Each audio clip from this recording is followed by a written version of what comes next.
السلام علیکم میرے بھائیوں، کبھی آپ نے اللہ کی اس نعمت کے اوپر غور کیا کہ دیکھیے اللہ کی کتنی عظیم نعمت قرآن کی شکل میں اور اس کی تشریح نبی علیہ السلام کی حدیث کی شکل میں ہمارے پاس موجود ہے،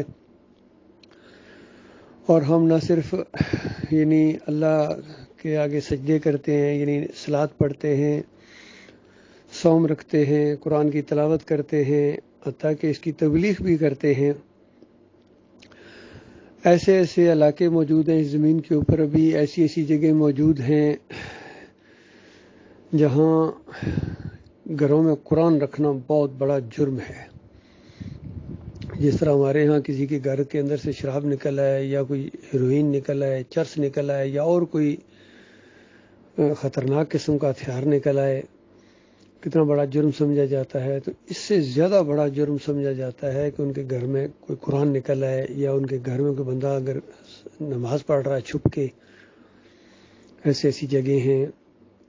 چائنا میں تو خیر بہت زیادہ سختی کی جاتی ہے، اگر کسی کو پتہ چل جائے کہ یہ مسلمان ہیں۔ ایسے ایسے علاقے ہیں، کئی ایسے علاقے ہیں جہاں اتنا نہیں ہے سختی، لیکن کئی ایسے علاقے ہیں جس طرح انڈیا کے اندر بھی کچھ علاقے ہیں جہاں گائے ذبح کر سکتا ہے انسان، اندازہ لگائیے۔ کچھ ایسے علاقے ہیں جہاں کچھ لوگ کرتے ہیں، وہاں ان کی اکثریت ہے وہ کرتے ہیں۔ اسی طرح رشیا کے اندر اور دوسرے کئی ایسے ملک ہیں۔ پھر ان مسلمانوں کے اندر جب ایمان خالص کی بات کی جائے، اصلی توحید کی جو قرآن و حدیث کی توحید ہے، اس کا جب آپ اظہار کریں گے، اس کی تبلیغ کریں گے، تو پھر معاشرے میں کھلبلی مچے گی۔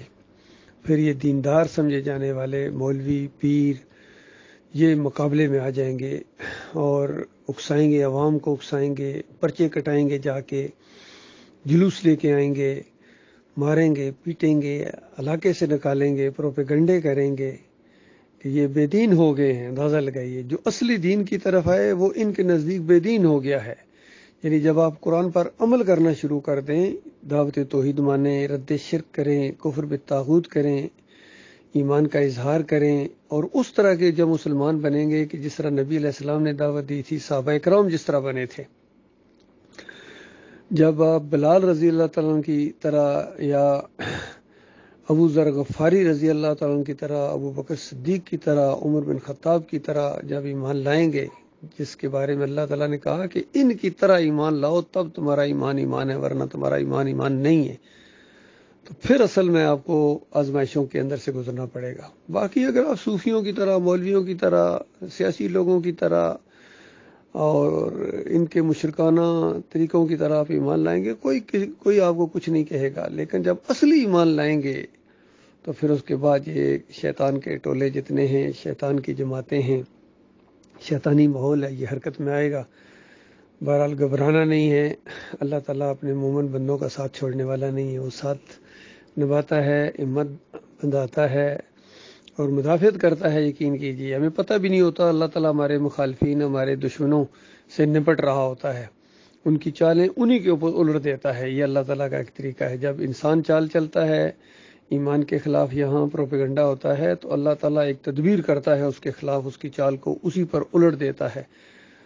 تو یہ کچھ ہو رہا ہے۔ باقی بہت ہی خوش قسمت ہیں وہ جن کو ایمان ملا، اور پھر ایمان خالص ملا، اور پھر استقامت ملی، پھر جو ہے پختگی ملی، اور جم گئے ہیں اس کے اوپر۔ یہ صحیح معنوں میں اللہ کی رحمت کے حقدار ہیں۔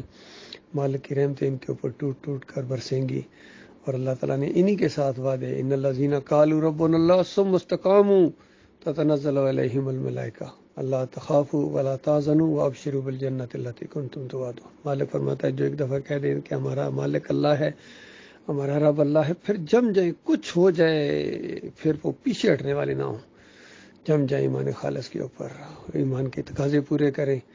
نبی علیہ السلام نے فرمایا قل آمنت باللہ ثم استقم، کہو میں اللہ پر ایمان لایا اور پھر جم جاؤ، جماؤ دکھاؤ۔ یہ صحابہ کرام کا انداز تھا، جس کو آج یہ مسلمان تک بھول گئے ہیں، مختلف فرقوں میں بن گئے، کوئی بریلوی بنا دیا گیا، کوئی دیوبندی، کوئی اہل حدیث، کوئی سلفی، چکڑالوی، سروردی، نقشبندی، چشتی، اور ابھی اوپر ایک میں نے ویڈیو اپلوڈ کیا کس طرح یہ مسلمان اتنی بڑی دیگ، وہاں کہتے ہیں غریب نواز کا لنگر جاری ہے، ان کو ہوش ہی نہیں ہے، کہیں 11ویں جاری ہے، کہیں میلاد کا کیک جاری ہے، کہیں 10 محرم کے علیم گوٹے جا رہے ہیں، کہیں تعویذ گنڈا ہے، کہیں اور سر میلہ ہے، ہوش نہیں. یہ سب اسلام سمجھتے ہیں. گلوں میں منکے ڈالے ہوئے چمٹے بجا رہے ہیں، ڈول کے اوپر ناچ رہے ہیں. عورتیں جا کے قوالی کرتی ہیں، قوالی کو یہ دین اسلام سمجھتے ہیں. اندازہ لگائیے. تو ان کو قرآن کی ہوا نہیں لگی ہے، ایمان کی ہوا نہیں لگی ہے.